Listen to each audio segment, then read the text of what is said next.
welcome back to the Goodreads Virtual Book Club. I'm Brianna, and this is Jasmine.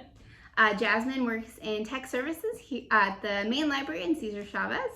This month, we read a book called Burial Rites by Hannah Kent.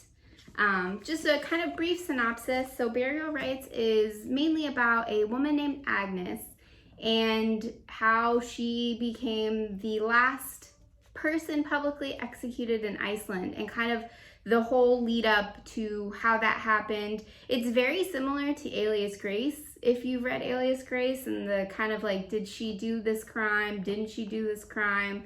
She's accused of murdering her employer slash love interest and his friend slash acquaintance, with two other people who also, one of them worked in the house and one of them peripherally worked in their house. And that is like the very bare bones brief synopsis. So we do have discussion questions. So Jasmine has the paperback copy of the book, and the paperback copy has a whole list of discussion questions in the back, but we will link those in the comments below so you can take a look for yourself. And let's go ahead and get started. All right, so question 1. What do you make of the historical documents, both real and fictionalized, that begin each chapter? How did these change or aid your understanding of Agnes's story? You want to go first? Yeah, All right. Go first. So I love me some historical articles. Same. Anytime, just give it to me. Though I will say that a lot of the ones with Bjorn really just dragged it down. Yeah, so Bjorn Blondel, excuse my pronunciation for any and all names in the story. Mine too. Because I don't know how to pronounce anything. I even listened to a pronunciation guide and I still don't understand it. So we'll just work with what we got. But Bjorn is kind of like the head commissioner in the Church of Iceland. So at this time, it's like about 30s?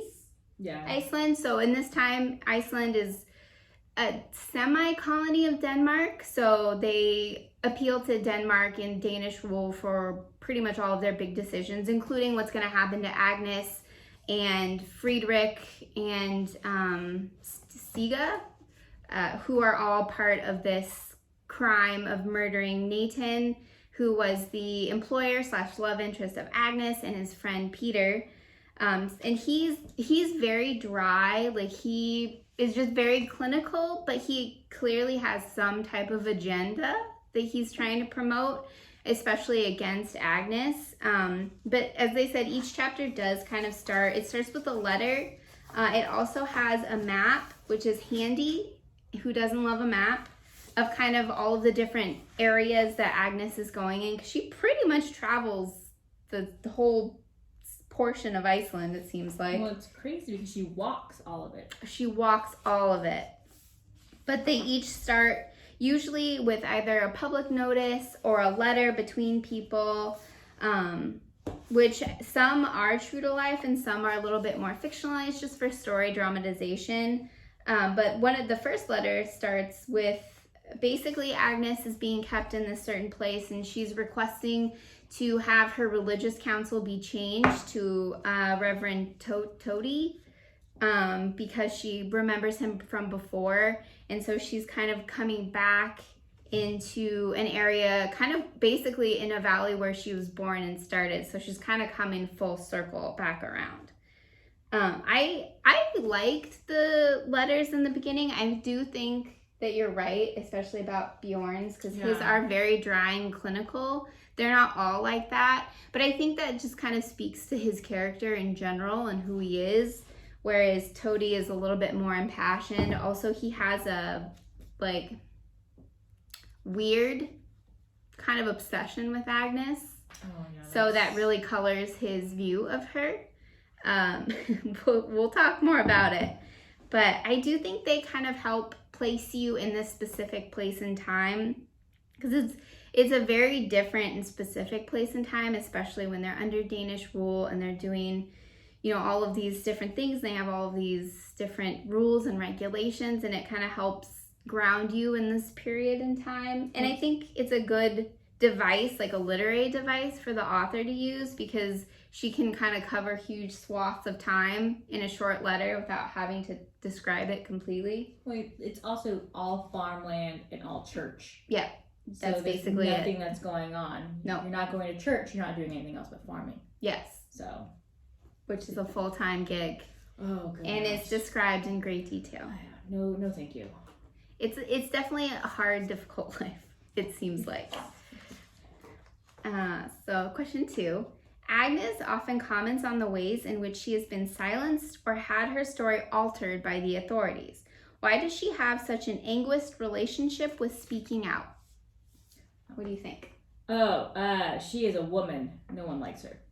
Basically, especially in this time. And she's also, basically, like, the book describes her as a pauper. So her mom basically abandoned her when she was about 6 years old to work on this farm, where she was, I guess, like, semi-adopted by this family. She had a foster. So their foster system was basically random farmers would just take in kids, I'm assuming just for the help.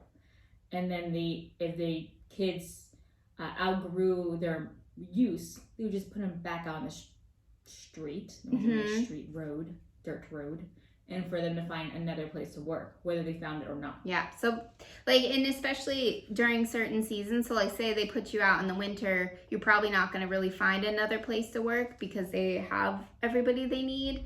But if it's in the summer or spring, then you might be better able to find a situation to live and work in. She had so many marks: woman, orphan, servant. Mm-hmm. So she was the lowest of the low in her rung. Yes.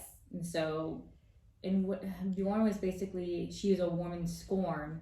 Yes. So he didn't believe anything she said. No, and I also don't think it helped that she was older. So Agnes is like, what, 34? Yeah. She's about 34 She's in her 30s. when we meet her. And I think that doesn't help her case. So she's basically like a spinster. She's not married. She doesn't have any children.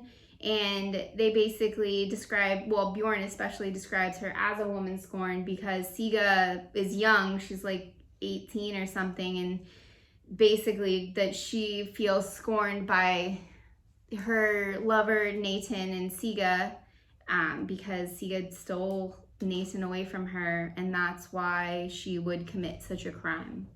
Yeah. Siga's young and dumb, basically. Yeah, young and naive. Agnes is the mastermind because she's older. She's older and obviously must be more crafty. Did one time they say she was a witch? Yeah. Well, she was very, very smart.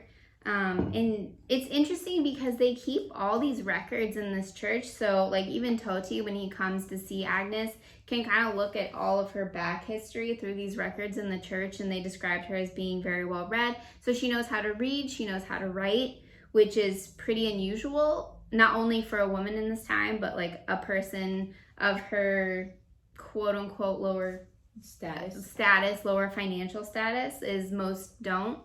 Like later in the story, she meets her brother, and her brother doesn't know how to read or write and doesn't really seem to care to learn too much. But that also kind of sets her further apart from her peers. And I think a lot of it is she's not what you expect her to be. And I think that's what Bjorn has a big problem with, is she's not so cut and dry. So therefore she must be hiding something or done something terrible. And I think, like, Agnes is basically at the point where she's like, no matter what I say, it's going to be misconstrued or, just picked and chosen over to whatever fits the narrative that these people want to say. So she's just kind of done talking. Well, we see that today. We see that in interrogations. We see that in coercion. It's just, when I can't say anything because it's just going to be held against me. Basically, or, you're putting words in my mouth that I didn't say, so why say anything at all? Because when we first see Agnes, like, she's has, like, a really miserable condition. Like, she's basically in this hole. A cellar or something. Yeah, like, just in a dirt room.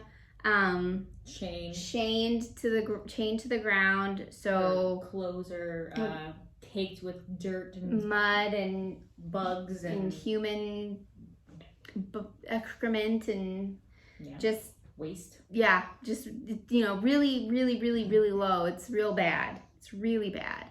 And when they transport her from her one place to the new place where she's going to stay for the rest of her life, even the family, because like pretty much everybody feels like Agnes is the wrongdoer in the situation, like she was the perpetrator. So everybody's kind of scared of her. She's like this famed murderess. They're both scared and fascinated at the same time, and like the gossip rumor mill has been circulating like crazy about Agnes. But even the family she comes to stay with, even though they already have like very clear ideas of who she is, feels bad for her because of the state that she was in. Margaret. Yeah, Margaret's the kind of lady of the house, which is so fascinating. She really does come full circle, because the house where she kind of ends her life is the house where she began her life with her foster family when she was dropped off when she was 6. Yeah. So it's very, I'm sure that makes it harder in ways for Agnes. I think it's like the first place she felt like she had a family. Yes. And the last place she felt like she had a family. Yes. So, which is nice and sad. It's very, this book is beautiful but very, very bleak. So sadly don't expect a happy ending, because it's not gonna happen. Just gonna put that out there now. I mean, it is said that she dies. Yeah, but you kind of already know that. And that's why all these 3, Siga, Friedrich, and Agnes, are all having religious counsel to basically reconvert them into a certain frame of thinking before they die, is the whole point. Yeah, because it's almost like a Catholic last rites. Yes. Where you... Burial rites. Yeah, where you say all your sins and repent. Yes. And your soul's supposed to be free to go to wherever it wants to go. And I think they want them to basically say that they're guilty in the ways that they want them to be, to make it an easier process. Yeah, I think Bjorn is just like, make her say she did it. Basically, I mean, any way you can do, make her say she did it and in this specific way. Yeah, and that she feels some type of remorse. All right, so fate and destiny are major themes in this novel, for Agnes seems fated to have come to the end that she does. Could she have escaped this destiny? Was there a turning point in her life where she might have avoided it? So, no, you can't really escape destiny or fate, because if you're destined to die or be beheaded, you're destined to die. And no one knows that. You just know it until the day you die. So her fate, she's always just looking for love, looking for family, and I think that's how she got there, because Nathan, that's where she wanted to be, because he was giving her a sense of belonging and love and family that she's always been searching for. Yes. And these turning points is basically, she lost her mother because her mother just abandoned her. Mm-hmm. And then she lost her foster family because the dad was... Yeah, the mother was going to have a new baby, and it was during the winter, and it came early, and Agnes was like, I think she was like 8, and she was watching their other kid, and then the mom died during childbirth, and the baby died, and she was watching the baby, and so the dad kind of took it out on Agnes, like everything was her fault that went wrong. Yeah, I think in his grief and sorrow, he just basically saw her as the pinnacle of everything and just kicked her out. Mm-hmm. So then she goes back searching for family and love and belonging, and doesn't find it until Nathan. But she did have friends in that one farm. Did. Yeah, she had for a second, and it seemed like it was going really well. And I think perhaps that is one of the turning points where, if you say, could she have escaped this fate? Perhaps at that juncture, if she had stayed and didn't go with Nathan, if she had stayed at that farm, perhaps. I think it's like when you have a point in your life and like, I should have listened to my friend. Yeah. Like, they knew it, and I didn't. And I did this anyways. And look where I'm at. Yeah. Because she had a friend who said, don't go with him. She did. He's Bad news. Like, he had, like, a very infamous reputation. Well, he had an affair with a married lady at the farm she was working at. Yes, and he had a child with her. And she's, like, a famed poet, so she's pretty well known. But also, he has also kind of been accused of witchcraft. His name, they always say he's like Satan because his name is Nathan without the H. Yeah. And he is like really famed for his medical prowess in making all of these like herbalist. Like potions and poultices and stuff, and kind of helping people through their big medical crises of the time. And being able to save them where other people aren't. So they kind of think that he has some type of mystical powers because of that. So he's like loved and hated. I don't know if quite revered is the right word. They knew what he was about. He was a scandalous man. But yes. I mean, he was a man. So but he's providing good to the community in his way. Bjorn, he helped his wife when she was sick, so he got special treatment. And I think after his death, that's why Bjorn was so hard on going against them and making sure they have the death penalty, because he's like, well, this was my friend. Yeah. So. Yes, and Nathan kind of has again relations with, it seems like, any lady that will have him. Or not have him. He's not the greatest guy, and neither is Peter, the other person that is murdered. He's has some black mark on his name for murdering a bunch of animals, just going around and killing animals and sheep. But Agnes does seem faded, and I think there was a point in the book too where Nathan was talking to her and reading her palm and saying she was gonna be famous basically for a certain thing, but not knowing how, or she was gonna have a really powerful but short life based on her one of the lines in her hand. And he was also big in prophecies and dream prophecies. So I think too, you can kind of bring into existence what you think is going to happen. So Nathan truly believed that he was going to die because of his prophetic dreams. And then... the death wave. Yeah, the death wave. And then Agnes is also kind of stuck in believing also in these fated dreams and following the path of these dreams. Because she was really, really, again, like Jasmine was saying, really seeking belonging. She's never felt like she belonged anywhere. She's always been abandoned in her mind in some sense, and really in reality. I think she felt that she belonged in that last family, John and Margaret and Steve. Yes. And Luke and all. Yes, and I think that's what makes it so bittersweet, is she finally kind of finds a sense of belonging, and to ultimately not be able to enjoy it at all because of what's awaiting you in the future.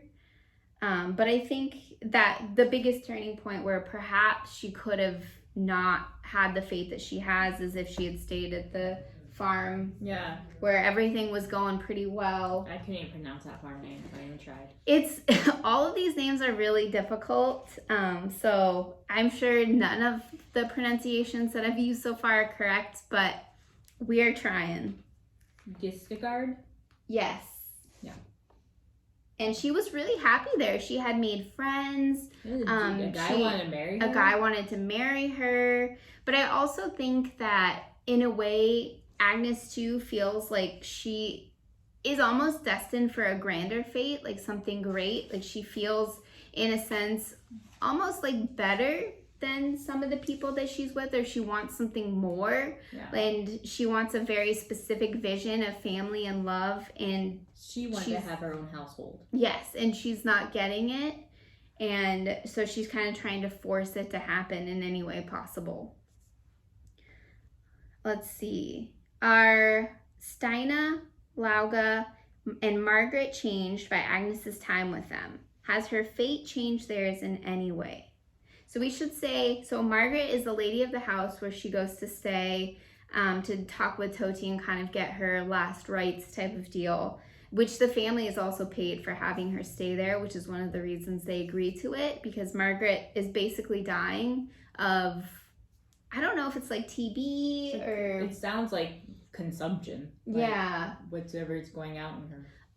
But she's basically dying, and they haven't had a great harvest, and they need the money. And then her 2 daughters are Lauga and Steina.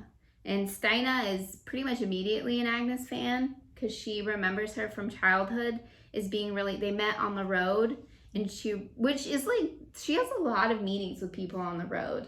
She also met Tóti on the road. That's the only way you can get places. Yeah. But Steina has a really good memory of that, and that Agnes gave them 2 eggs to eat.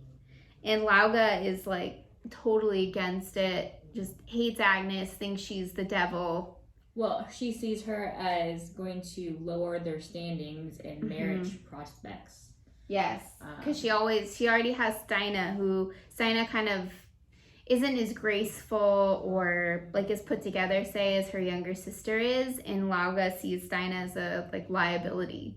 No, well, she's also outspoken and polite and like isn't taking anybody's guff. No, she doesn't act like a quote unquote lady should act. Yeah, Steina.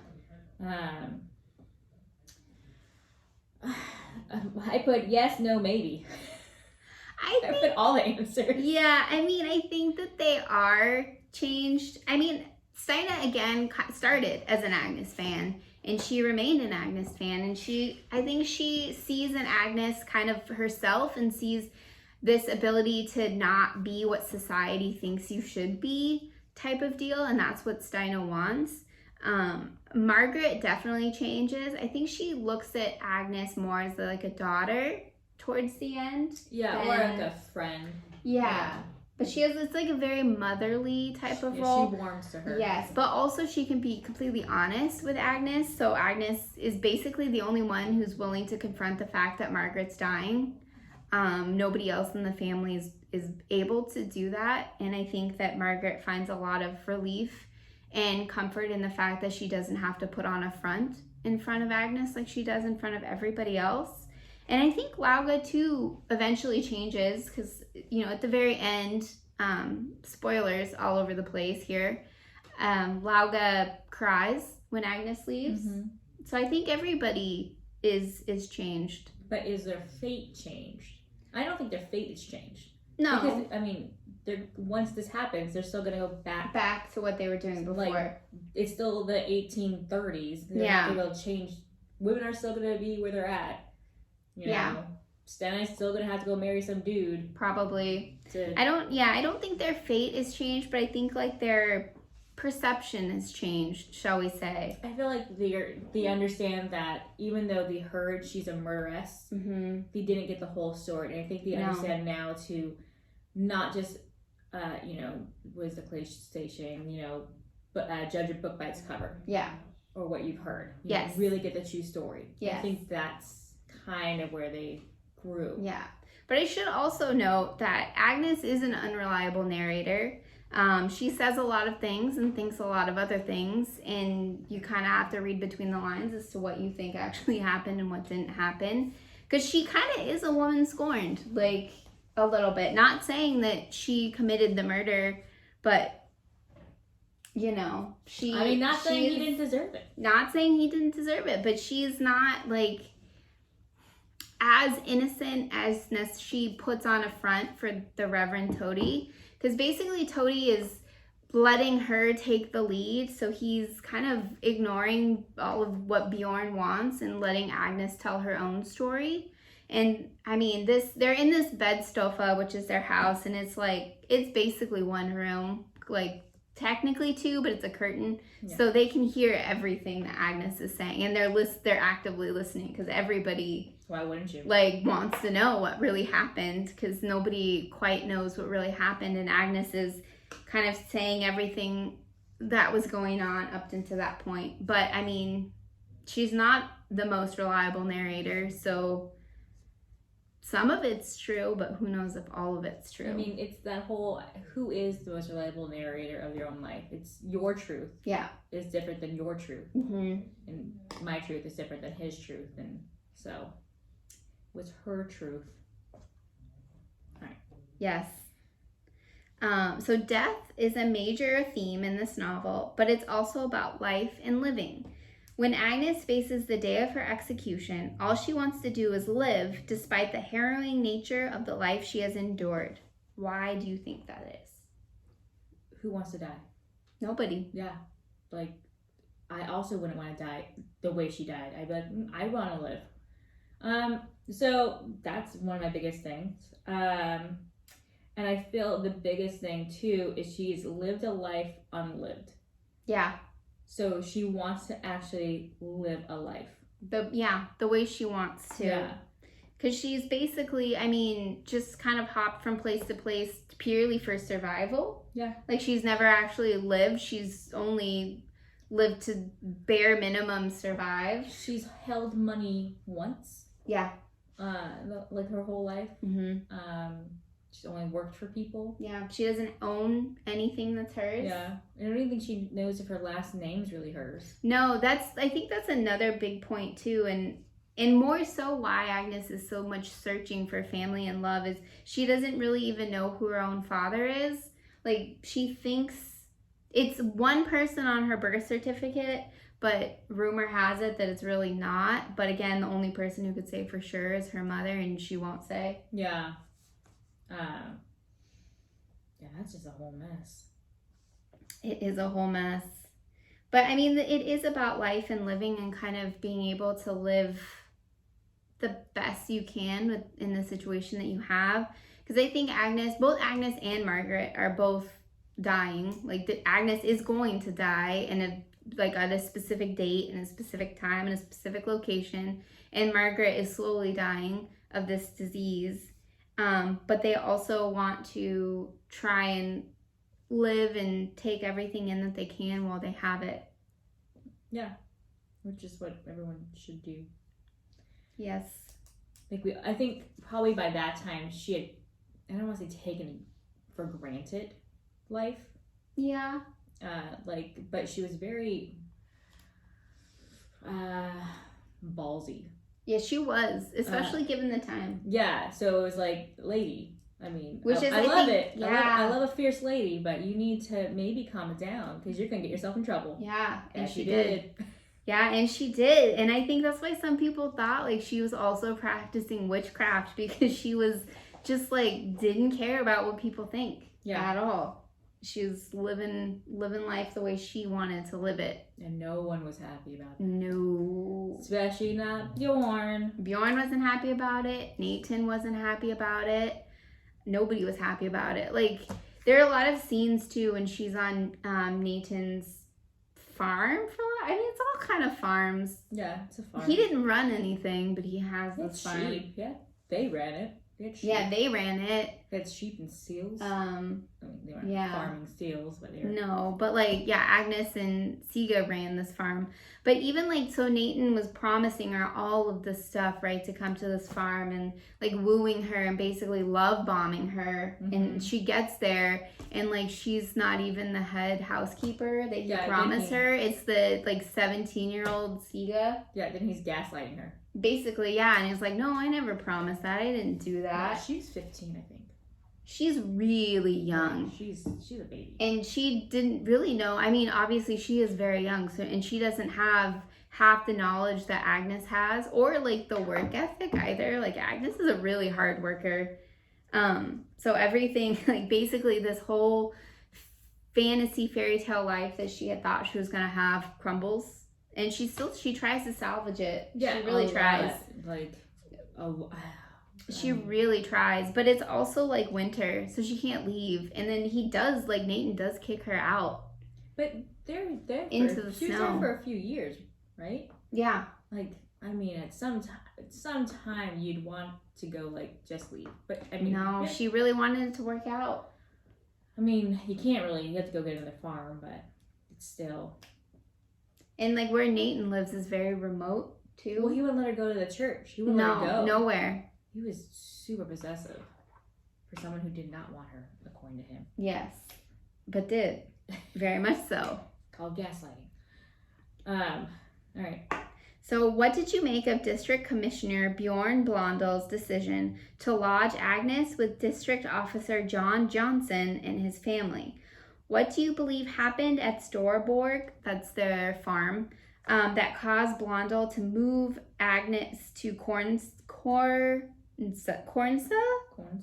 We'll call it Cornsa. So Cornsa is where Margaret lives and kind of where Agnes started her life. And Storborg is the first place just she's at. So rough. Well, that was so Storborg. That's what I'm gonna say. Was where they found her, where she was first held, and they moved her because the people at Storborg, I feel like the Swedish chef,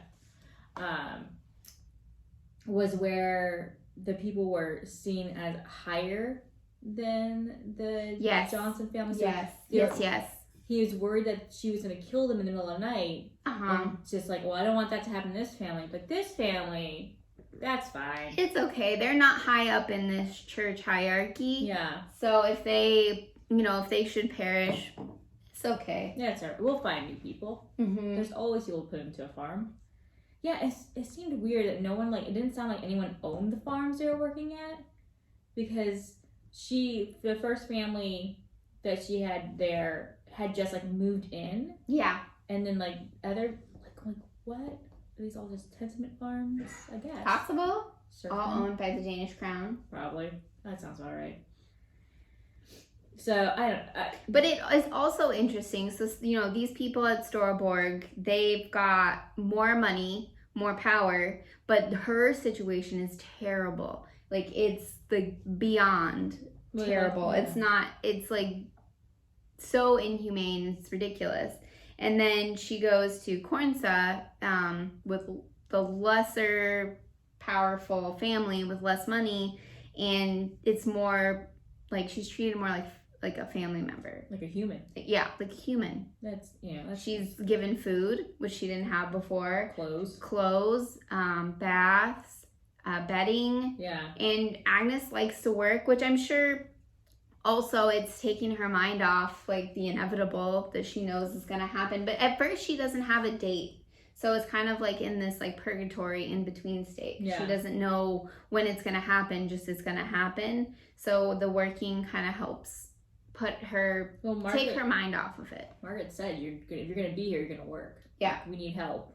Yeah. And Margaret, says quite a few times in the story how helpful Agnes is, how helpful it is to have another pair of skilled hands. Yeah. All right, so at the beginning of Tóti's involvement with Agnes, he is a young cleric wanting to prove himself to his elders. But by the end of the novel, his ambition has been transformed into a sincere desire to defend a condemned woman. His growing compassion and his readiness to stand up to his seniors constitute one of the most significant plot developments in Burial Rites. Is his journey as important as Agnes's, and what does it represent to us, the reader? I apparently missed his journey. I felt like it wasn't compassion, but more passion. He really was obsessed with Agnes. Yeah, he had dreams about her. It went into a very lustful. And so when it started lustful though. Yeah, it started she touched him and he lost his mind. Yeah, basically, and that was the beginning. Yeah, that was just a friendly hi. Basically, yeah, and then he was oh well, I love her now. Yeah. She gave me attention. She's so pretty. Yeah, and then so now, and so well read, she can talk to me. Mm-hmm. So now I'm gonna face death coming from a sickness to go see her in her last rites. So he's been listening to Agnes tell her story, and he's enamored. And I think that's one of the reasons why he is not allowing her, but why he wants her to talk so much is because he's just truly enamored. Well, he wants to be a friend. I think more than that. I think he wants to be her savior so that she will be bonded to him forever. Yeah. I think when I read this question, I was just no, not for me. I must have missed it because he just seems real lusty and real into her. Yeah, I mean, I see he sticks up the seniors is Bjorn Bjorn. and his dad. Yeah. And who doesn't like stick up to your like dad and like your dad's gonna still love you, like cool, I'm gonna go see this lady anyways. It's despite what you say. Yeah, you don't. I'm lusty for her, so much so.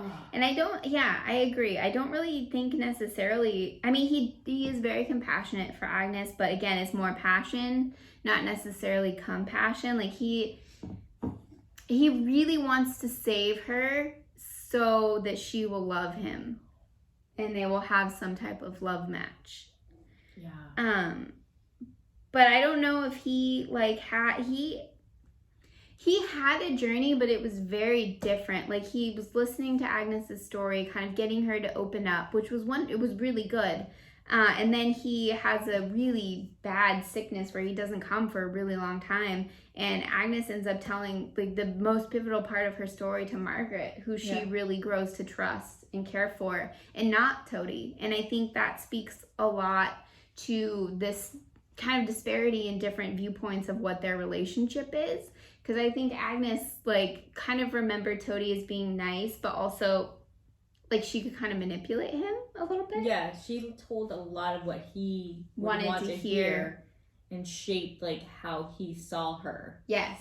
Versus Margaret, who just saw her as her. Yes, I think for Agnes it was kind of like a last ditch effort to maybe like get her a stay of execution or not, or just like imprisonment, like because Siga is getting life imprisonment because Bjorn is like, oh well, she's so beautiful, she's so young, there's no way you just like roped her into this, there's no way she had any part in this murder at all. How dare you think that a young lady would murder somebody? Yeah, so she's basically, she's not going to be executed, she's going to be sent to Denmark to work, and then Friedrich and Agnes are going to be executed. And so I think Agnes is looking at Tóti as like trying to get somebody on her side so she won't be killed and executed. But it doesn't work out that way. But also I think that in his not coming, she's able to bond more with the family, and so she's able to like form a real friendship, I think, with Margaret and tell her a more uncensored version of the truth. Yeah. Than she would have told Tóti for sure. I agree. That question was not for me. It's an interesting one. Yeah, because I missed it. I missed that journey. He didn't really have one. So it's interesting. Like he didn't. Nothing really changed about his personality or anything other than he just grew more lustful for Agnes and was like honestly willing to like risk his life to go to, for her. Yeah, I mean I guess the best thing he did for her was hold her hand at the end. Yeah. Yeah. That was probably the most selfless thing he did for her. Yes, I agree. So Agnes goes, as Jasmine just said, Agnes goes to her death holding Tóti's hand, for they have discovered a deep need for each other, which I don't think is true. Does their connection symbolize the way loneliness at the end of life can be redeemed, or does it celebrate the comfort that a person can bring to the dying? My answer was, I'm pretty sure the booze did the most. Yeah, I think it was John, wasn't it? No, so John first at the house gave her something to drink when she found a date. But another farmer who was with them gave her a whole thing of whiskey. Yeah, and said, I brought this for you. So that shows you like how the community around Agnes. them, it really grew to like really love her or became fond of her. Yeah. And didn't actually want to see her get executed. No, because I mean, again, Agnes, she's a really hard worker, and like she's really proving that she can do all of these things and kind of like dispelling all of these rumors people have about her. She used her knowledge that she got with Nathan as an herbalist to help one of the moms give birth. Yeah, even though she didn't want her to touch her. No. She still went and did it despite what she wanted because she knew it would help. And she's been helping Margaret with her cough. Yeah, her moth soup. By helping, her ease her chest pains.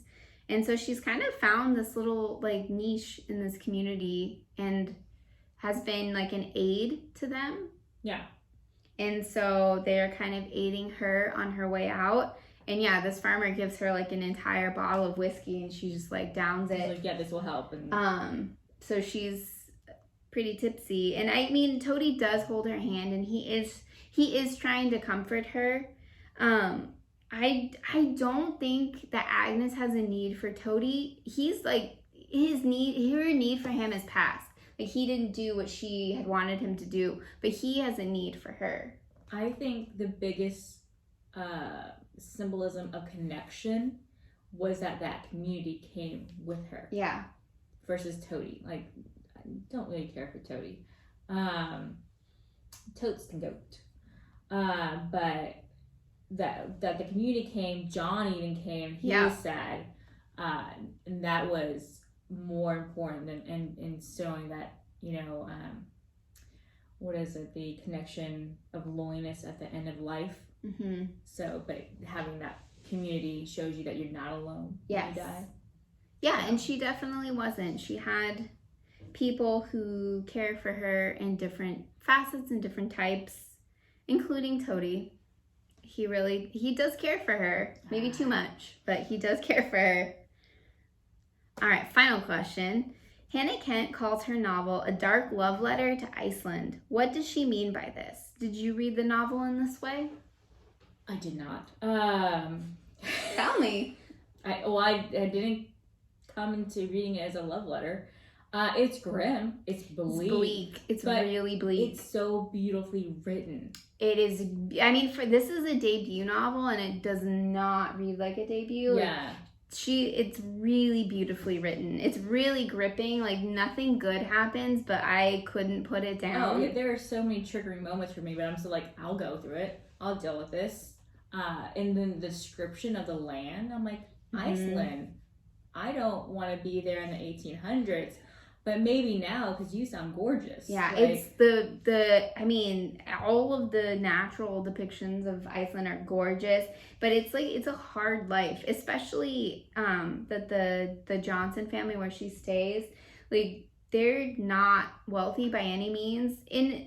In contrast to Bjorn, who when Tóti goes to see Bjorn, he's like basically living in the most luxurious place you can live in during this time.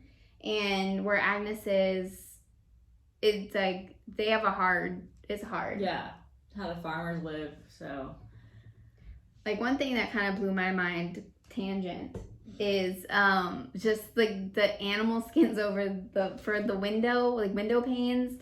I didn't know that was a thing. All the dung for the fire. for fire. It's like, no wonder you're coughing up blood, lady. Get out of the dung air. It's rough. It's not good for you. It's so rough. Like, yeah. It's very bleak, and the story is bleak. I mean, there are some really like beautiful parts in it, and the writing is amazing, but it's bleak. Yeah. It's like, I guess if you wanted to say it's like a love letter to Iceland, it's like Iceland in the winter, where everything is frozen over. I don't think I read the novel in that way either.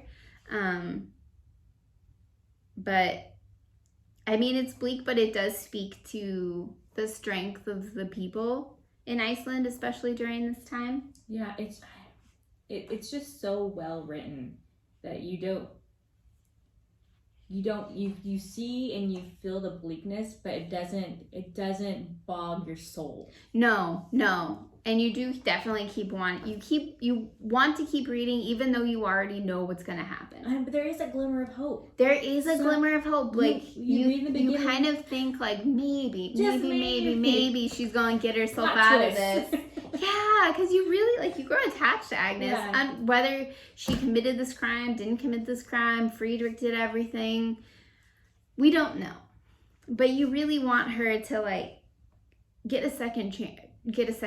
Yeah, you want, like, maybe she ran away. Yeah. Maybe it's just Friedrich who gets murdered or gets executed. But yeah, I was hoping till the very end. I was hoping until the very end either. And like, even while she's being walked up I'm like, to this block, I'm like, oh, maybe, maybe not. Maybe they'll be like, hey, stop. Yeah. But no. Sadly, no. Yeah. So, I mean, it talks about Hannah, she visits Iceland, right? She lives there for a while, and that's why she loves it so much. Yes. And she kept hearing the story. Yes. I think, again, it's kind of like that Alias Grace, where it's like a very infamous story. Also, Agnes was the last person to be publicly executed in Iceland, so that has its own infamy. Yes. But yeah, I liked it. I liked it too. I don't get to read many books right now. But she read this one. I read this one. I did it. And we hope you read it too. And we hope you join us next month where we are going to read The Change by Kirsten Miller.